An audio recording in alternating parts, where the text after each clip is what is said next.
Hi, this is Shannon, and today I'm going to be talking about web series.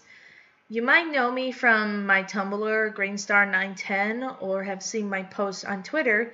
You'll realize that I'm a huge fan of web series, such as the Lizzie Bennet Diaries, Carmilla, the classic Alice, and many more. There's a long list from the last 3 years.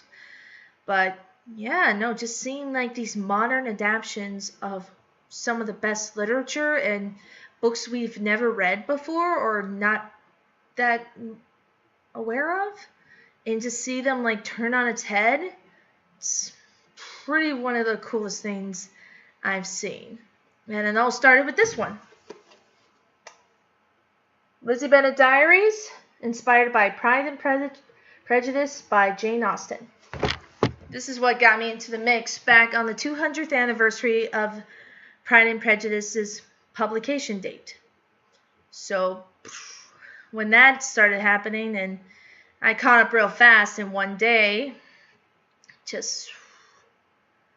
I didn't know what I was getting into. I was like, yeah, I know the story, but then I didn't know the story because they kept like to the core of the story, but made it so much more. Like, yes, Lizzie and Darcy do fall in love and end up together, but in this version, the Lizzie Bennet Diaries, it's more about Lizzie's relationship with her sisters and her best friend, and how they go on this incredible journey in 1 year, meeting all these new people, trying to figure themselves out.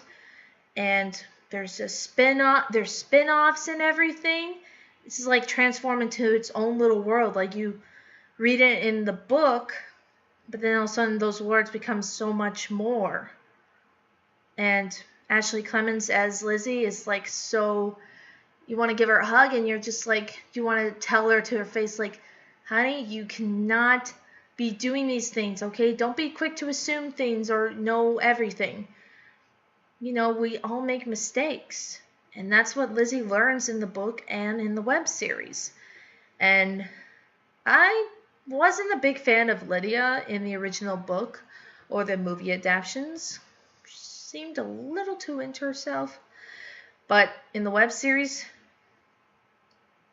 there's just like a whole nother layer added to her.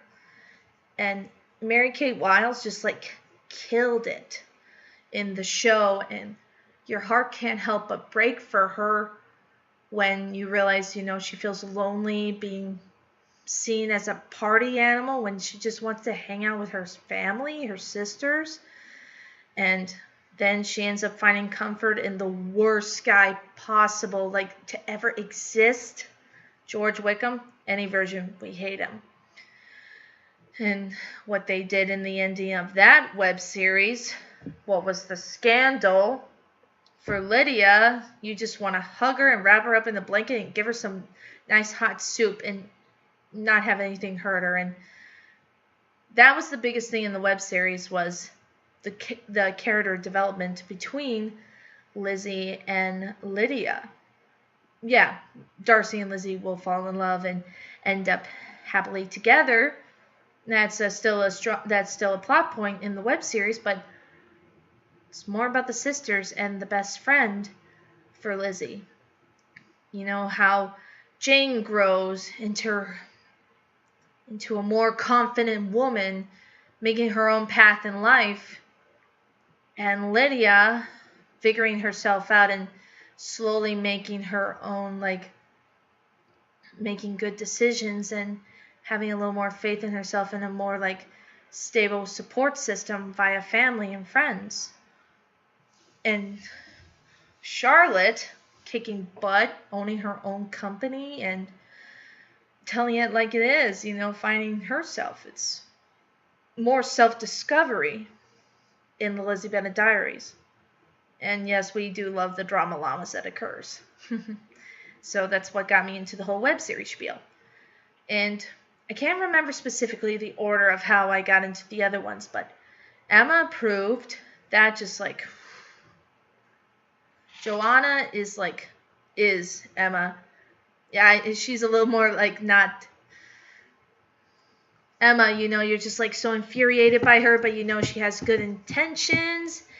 And Alex Knightley, he's like a prince in the show. Harriet, you want to give her all the awards. And Martin. What can I say about Martin? Yeah, no.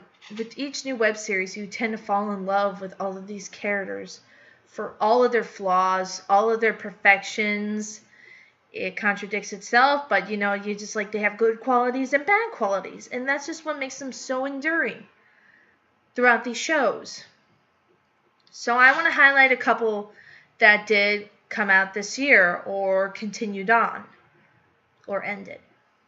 So first off, we have Edgar Allan Poe's Murder Mystery Dinner Party, and that was a recent release courtesy of Shipwrecked. That's the production company who's behind it. They also did Kissing in the Rain. So we have Edgar Allan Poe, bit of a shut-in. Him and his lady ghost friend, Lenore, end up inviting all of these famous authors, George Eliot, Oscar Wilde, Ernest Hemingway, and Charlotte Bronte to a party. Just like, okay, we're going to have a murder mystery and it's going to be awesome. And Edgar totally orchestrates the whole thing so he can impress the nice girl next door who happens to be dating this one guy who seems all suave and everything. And I'm like, okay, he seems a little full of himself and this just seems so weird. But before they can even get into the soup, somebody dies. And one by one, it's like, and then there were none. There was only a few survivors, and the finale is next week on Halloween. Coincidence? I think not. So, that story. Yeah, no, it's just like, these characters, like, they did their homework on these authors. Like, they're just, like, so hilarious. The actor who plays Oscar Wilde is beyond, like, he cracks me up with each episode. And H.G. Wells, such a precious cupcake. And spoiler alert, I was so upset when he died. And I'm like, no, not him. Just like so many charming scenes, one-liners, and also cameo from a Parks and Recreation actor. Darn it, Jerry. No, it's pretty cool how they end up like making this original tale inspired by all these authors, and they're all like killed off in the way that they're like inspired by their books.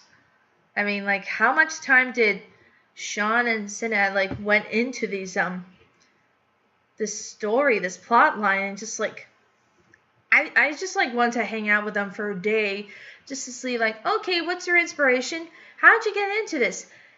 And how is it that we just realized that Edgar didn't leave the house for like a year, which means last episode, spoilers again, that Annabelle Lee, it was her birthday and he was going to go over there to read her a poem, but then she was there with her kind of boyfriend, Eddie, and he instead gives her a pet rock, but then he ends up confessing to the cop that he hasn't left the house in a year. So he's been in that house for a year because he didn't have the guts to tell Annabelle Lee how he felt. And then he only left the house again for the first time in the year to find Annabelle Lee. Unfortunately, she was dying because she was just strangled by the murderer, and she confesses his feelings for him, and she kept a pet rock in her dress. I mean, who does that? So, I don't know what's going to happen next week because we now know it's the Bronte sisters who are killing everybody off. So, who lives, who dies, who tells your story? Sorry, I had to go Hamilton there. I walked into that. Should have known.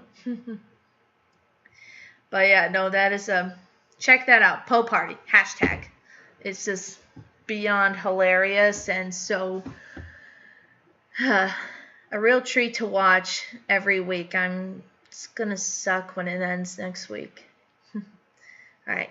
Next web series. Green Gables Fables, which is inspired by Anne of Green Gables. Just recently watched the miniseries back from the 1980s, just a couple of days ago for my birthday. And I just love the story. Just like this imaginative preteen, like she was a preteen in the books. Just like getting by in life with this huge imagination and big fancy words, and everybody who's an adult looks at her like, you're an odd one. But she proves them all wrong. She's like super smart, and she's just like has a huge heart and so much love to give, which she does for her guardians, Matthew and Marilla. And they're just like one adorable family. And I remember this quote in the miniseries is like, it was a good thing that that person from the orphanage made a mistake. And then Marilla agrees and says, yeah, God knew we needed her. So that's kind of, in the beginning they're like, no, we wanted a boy, this is a mistake. But no, it turned out to be the best mistake ever, because Anne was like a daughter, like this person who just wanted a home so badly, and she found one. It was chosen for her. So we have the modern day adaptation of that. Last year, a couple of years ago, she was in foster homes all her life, and she does like find her way to Green Gables, like it is in the original story, but through vlog form. So we mostly see Anne, like, recalling her tales from school and meeting her new friend over the internet, Diana Barry, her bosom friend. So that was adorable when I first saw that episode. And she ends up ranting about this one boy, and she bumped a magnet over his head, and you're like, yeah, they're gonna definitely fall in love. So I was waiting on that. So the second season, which is the one that premiered this year, or like last year, but it finished up this year, was when she ended up going to university. And you see a lot more of her friends as well, like her new roommate, Phil, and also Diana's boyfriend, Fred. You just want to hug him and everything as he serenades Diana in his school, and they're talking about musicals, and I love musicals so much. Oh, by the way, Muzzled the musical. Google that. Like, now. Back to Green Gables Fables. And then you know that Anne and Gilbert are getting closer, but he ends up taking it a little fast, and he ends up professing his love for her, but she's like, nope, you're ruining everything. So they didn't talk for a while, and then she ends up being interested in this one dude, Roy, and you're like, not the guy, and he's so distracting and everything. So Diana gets engaged to Fred, and Phil, which I'll broach on this subject a little later, discovers, she likes her new female friend of hers. So there was that, and Anne does realize she loves Gilbert after he had like a bit of a scare with a bike accident. And you're just like waiting for that scene, like for her like to have her book of revelations. That's a quote from the book, Anne of the Island. You should check that out too. Yeah. And you're just like totally worth of the payoff, seeing like these two kids like realize their love for each other. So, and that ends happily as well. And on to the next web series, Classic Alice. Now this one isn't really based on a novel, but it's inspired by novels, and they have like they're their own character in the series as well. Alice Rackham, she gets upset because she didn't have like a great grade on a paper, saying like she doesn't connect with the story, the characters. So she ends up deciding to take that to a whole new level and decides to live her life just like the characters in the book. a few rules applied, rules that make sense, because you don't want to do anything crazy like somebody in the book. So over the course of a year, she does Crime and Punishment and Christmas Carol, Dracula, and Persuasion, many more. And she lives her life as them, making their decisions, inspired by the characters, and helping her out is her two friends, Kara and Andrew. Andrew has liked her for a long time. I tend to love stories. I'm a hopeless romantic. That's obvious. And, of course, at the end of the first arc, that they do end up together.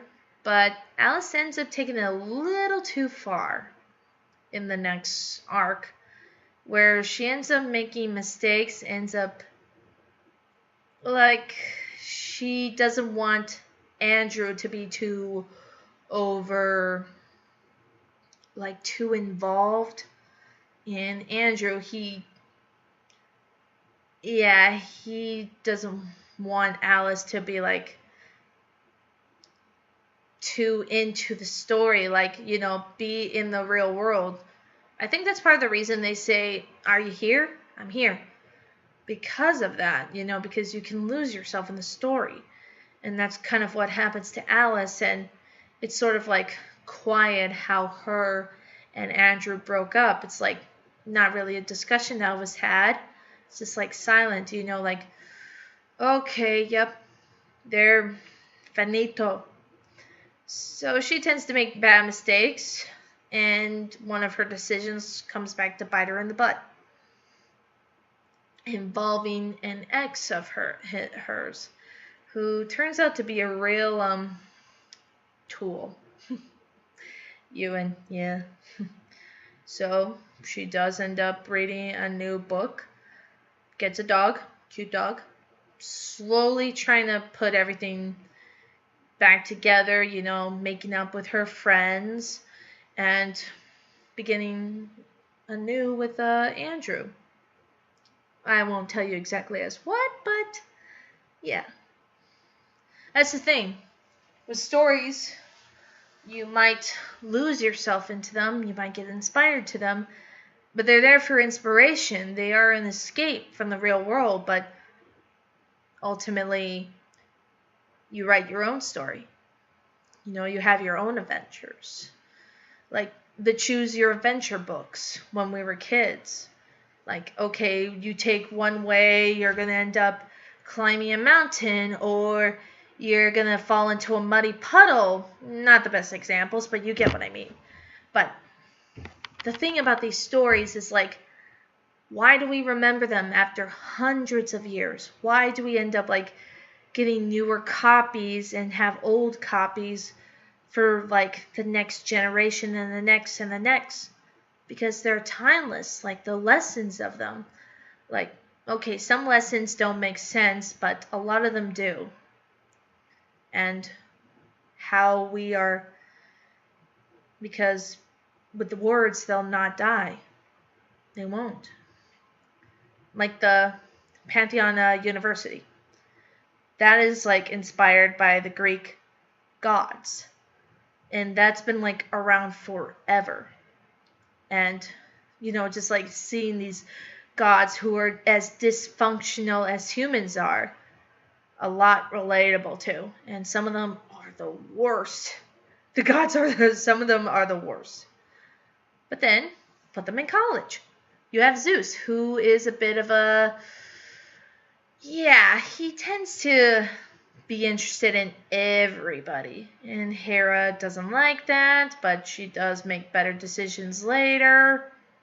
And you got Ares, who picks a fight with everybody. He's fight me. But he ends up getting involved with Aphrodite, who's okay, anybody who wants to be wants to find somebody, you can come on to me.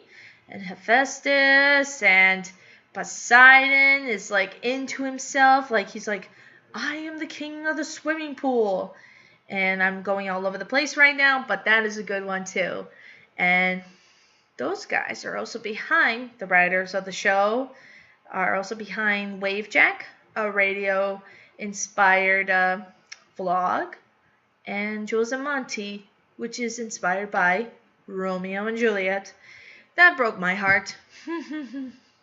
That's the thing, we don't really have like we have some surprises, but if it is like a direct adaptation, it's, you know what's going to happen.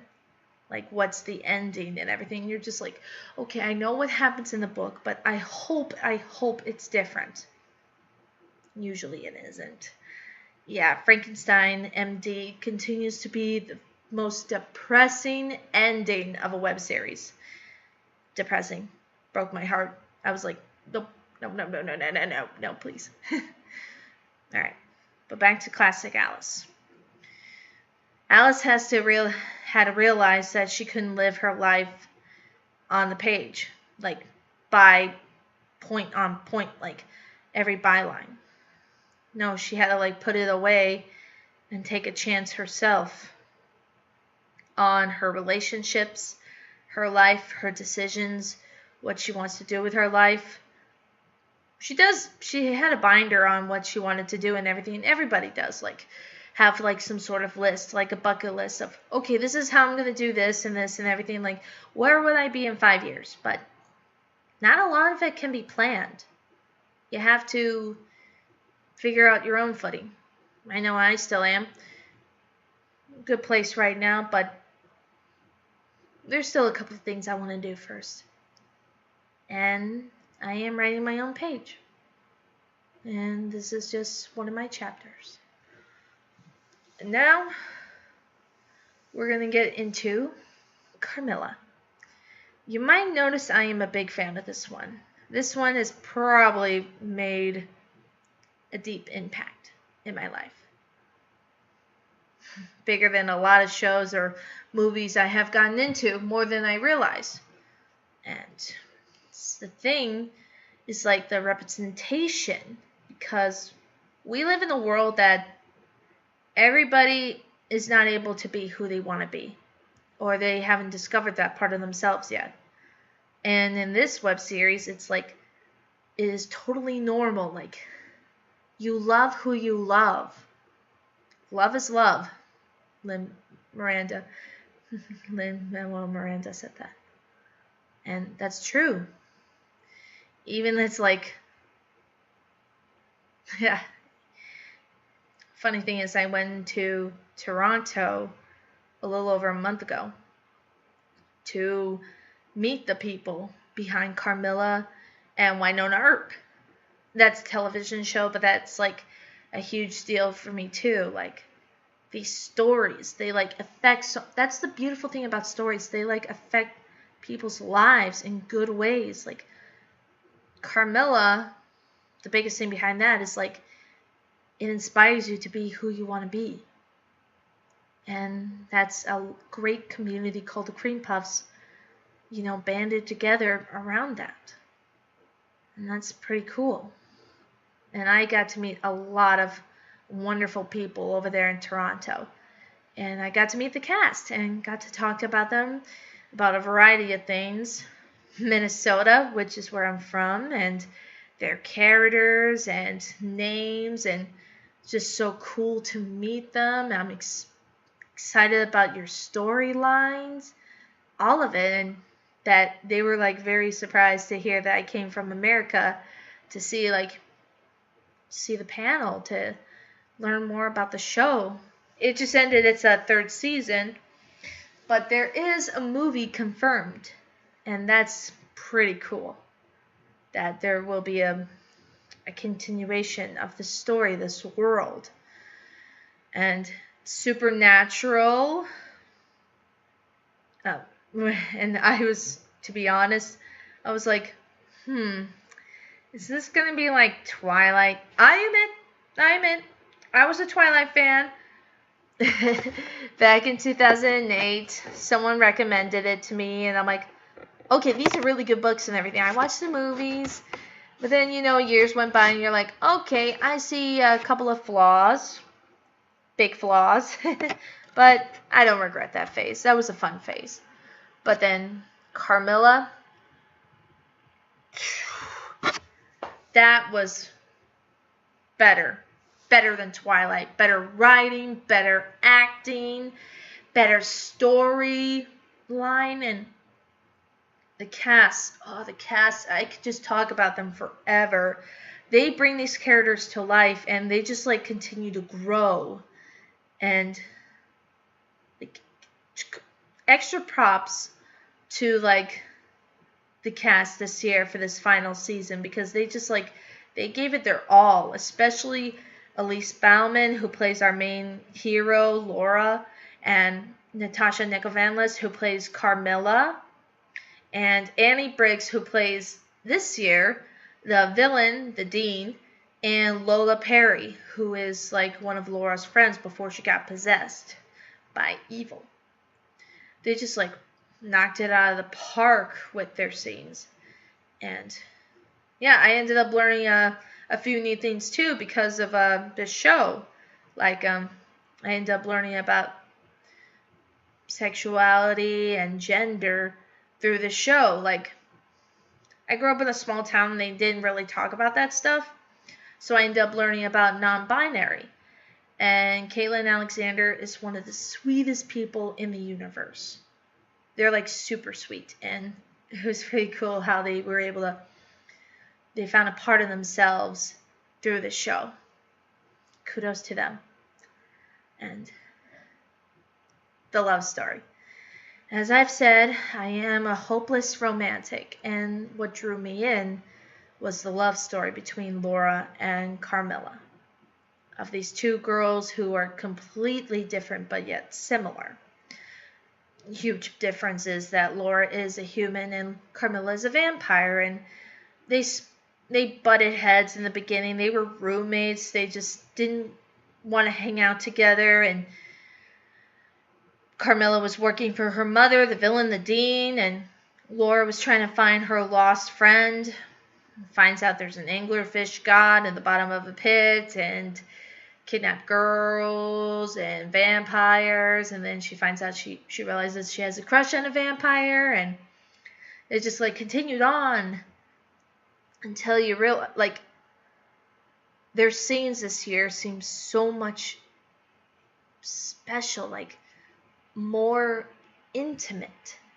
Like these two people, they learn to accept each other, flaws and all. There was a nice little quote that Carmilla said to Laura, yeah, you are flawed and struggling and uncertain, but it is so beautiful the way you try. And that's true with all these stories. All of our protagonists, like, they are flawed. Like, Emma is too, like, sure of her ways, like, what she says is right. Lizzie, she thinks she knows best for her 20s, but she makes the wrong assumption about people before getting the chance to really know them. And Mary Lennox from The Secret Garden, she is like, she doesn't want to talk to people. She wants to like tear down things around her, but then she ends up caring about this little cat in the web series, Robin, which leads her into the garden. She ends up taking care of something like bigger than herself, was this little piece of patch of the ground that needed nurturing and care, and she ends up caring so much about this oasis that she creates, and this cat and her cousin who's secluded in her own little world until she helps them, and her friend. Like, that's the thing. Books are companions in a way. Some of us may not be open all the time with family, friends, or ourselves. And books are an escape, or can inspire. Like, you can just scream out into the world and say, I am afraid, but I'm going to try my best in this world. That's all we can do, is try. And that's what you remember in Carmilla, is that Laura, she makes a lot of mistakes. But she does try, to make the world better. Try to help out everybody she cares and loves. And because of that, she was able to redeem a fallen god. And realize everybody deserves better. Even the villains. And that's how she saves the day. And because of her love for Carmilla and Carmilla's love for her, she ends up being saved. And Carmilla is given another chance at life. So it ends happy and everything for everyone. And you're just, even though I realized that there was a movie coming out like a week before the new episodes. But then when you see like the very sad scenes, you're like, no. She's gonna live, right? Right? Spoiler, right? And you forget. You're so caught up in the story, you forget that something good would happen, like Lydia getting hurt in Lizzie Bennet Diaries. That you forget that Lydia is okay afterwards. Better in the web series than in the book, because she's stuck in a marriage that, it'll eventually break her heart. But in the web series, she stays away from that man. Unless you've read the book. Spoiler. And Emma, you know that even though after she got chewed out by her friends for being mean, she realizes, I need to do better by everybody, including myself, and she does get the guy. And Mary gets to keep her garden and continue to have a happy life. She finally has a family who cares about her. And, with every low, there will be a high moment. You just can't forget that, even at the worst.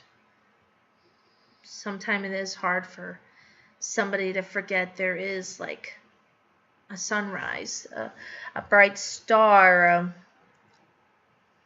an open door.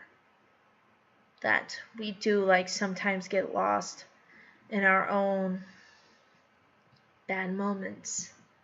But as long as you have family and friends who care about your happiness and have your back everywhere you go, you're going to be okay.